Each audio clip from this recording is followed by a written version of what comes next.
एक गरीबी हालत अपने बिछोड़ वञन। अल्लाह करे इथे दुनिया विच न गरीब जमन। मौला करे इथे दुनिया विच न गरीब जमन।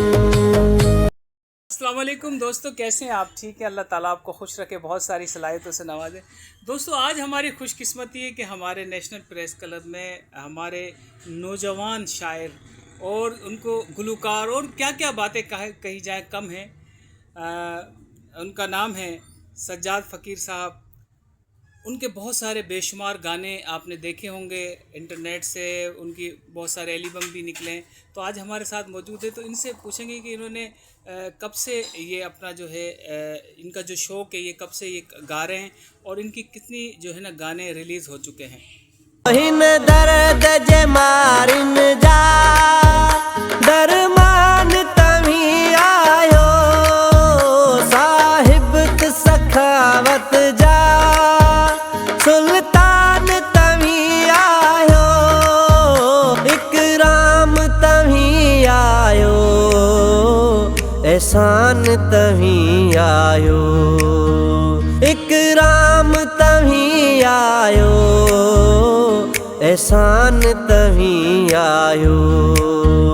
ही अखिड़ियूं झुकियल ॻोढ़नि सां भरियल, ही अखिड़ियूं झुकियल ॻोढ़नि सां भरियल, हाज़ुर जे बीठा आहियूं, जो कुझ बि आहियूं जहिड़ा बि आहियूं, सरकार अव्हां जा आहियूं, ऐं ख़त में रसुल मौलाए कुल। वालेकुम साईं सज्जाद साहब, आप तव्हां ॿुधाइजो त केतिरा ॾींहं खां तव्हां ही माना गुलकारी में आहियो और केतिरा गाना तव्हांजा रिलीज़ थी चुकिया आहिनि? वालेकुम सलाम, शुक्र अल्हम्दुलिल्लाह जहसान। मुंहिंजा एल्बम तक़रीबन 7-8 नूहनि जा एल्बम आहिनि ऐं 3-4 कसीदनि जा एल्बम आहिनि ऐं कुझु ही शौक़िया आहे जेके सूफ़ी कलाम आहिनि, कसीदा आहिनि ऐं माहौल जे हिसाब सां। ऐं मूंखे टाइम तक़रीबन मां 2004 खां वठी ही मुंहिंजो शौक़ु आहे। मां महफ़िलनि में न आहियां ॻाईंदो, सिर्फ़ु ही मां पंहिंजी दिलि खे विंदराइण लाइ शौक़ु ख़ातिर पंहिंजा एल्बम कंदो आहियां ऐं सूफ़ी कलाम कंदो आहियां।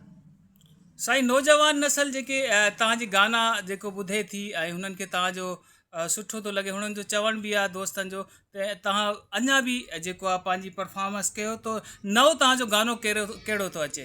हींअर मुंहिंजो अचे थो कंहिं माण्हू वटि माण्हू मजबूर ख़ुदा न करे।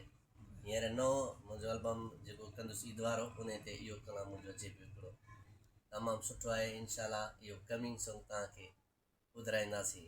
मौला आबाद करो तव्हांखे। साईं, तव्हांजी वॾी महिरबानी, तव्हां शाहिद ख़ानज़ादा ब्रॉडकास्ट में आयो। अल्लाह साईं तव्हांखे ख़ुशि रखे, असांजे लाइ बि दुआ कजो फ़क़ीर साईं। मौला हुसैन ख़ुशि करो तव्हांखे, आबाद।